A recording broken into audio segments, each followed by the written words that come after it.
Well, continue with our second delivery of which is the true Church of God, and having tried to give a little or summarized introduction to the theme of debate, we would like today to advance a little more in this ideological uncertainty, and we believe that prior to any declaration, revelation, or knowledge, we must first standardize criteria, 2.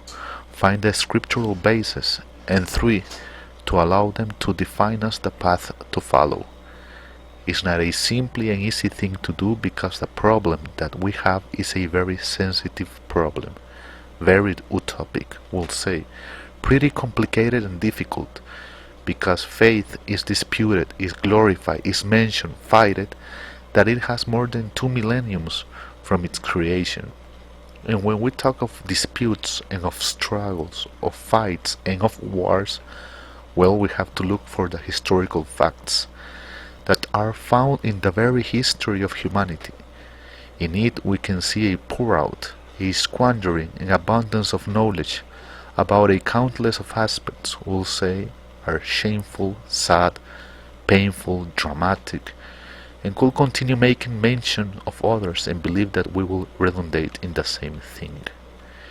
Yes, we are clear, or we must be clear, that in order to have a correct perspective of which is the true Church of God, we have to establish some parameters that are, as I believe, fundamental, basic, and necessary.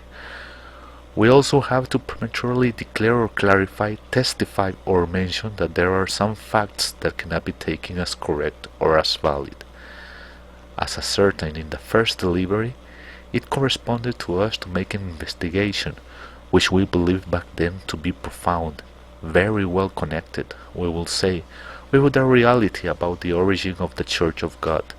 And well, to be sincere, we committed a series of mistakes as a result that we took a bad base to find the truth. To everybody it is known that the beginning of the Church of God dates from the day of Pentecost. That's the agreement that many people have. Others refer to the moment when Jesus the Messiah reveals to Peter that upon that rock was going to build the church. A very questioned theme, by the way. And well, today there exists in the Persian market of the faith industrial quantities of religious groups that self-proclaim themselves as the Church of God. As you can see, this religious entanglement is abundant, complicated, and difficult. Nothing simple, and that makes the study or investigation to become more complex regarding this theme, because the problem that we have is a very delicate one, very difficult. So summarizing, we could take a series of elements and historical data and begin, according to us, the history, to find out which is the true Church of God. But according to the deliveries that we have made in the universe of the podcast that we have been elaborating, we can make some asseverations and very basic conclusions. But to be able to arrive to those conclusions and that basic declarations, we need to establish some points that will not allow us to deviate from the way. And for the purpose, believe that the first passage of the scriptures that could start revealing us which is the path that we must follow, we will take it from the book of John, chapter 7, verse 16, that says the following: Jesus answered them and said, My doctrine is not mine, but his that sent me. We see in this passage, in this extraordinary declaration, some elements that are very important when defining which is the true Church of God. The very same Jesus the Messiah allows us to have a three-dimensional panoramic of very elemental aspects. We have that there exists a base that is the doctrine, and this base is subject in an inverse form to two elemental components.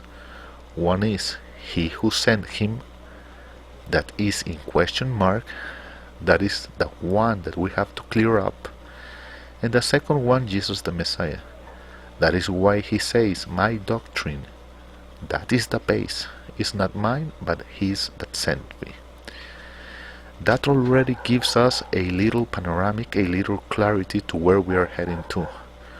We already know that the base to the inverse is the doctrine, and that to the extremes of that base of an inverted pyramid, we find in one side a question mark and to the other side Jesus the Messiah.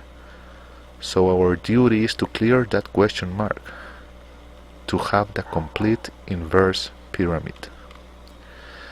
As you can see by the text that we have chosen as a base to try to introduce ourselves and resolve the question of which is the true Church of God, it begins to show a slight sign of clarity that we are not interested in knowing when supposedly the Church of God was founded, but we are interested in knowing which is the true Church of God, because as we have said, there exists an extraordinary amount of religious groups in the Persian market of religion that self-proclaim themselves to be nowadays the Church of God, without ceasing to mention that religious groups continue pouring out, self-proclaiming to be the Church of God.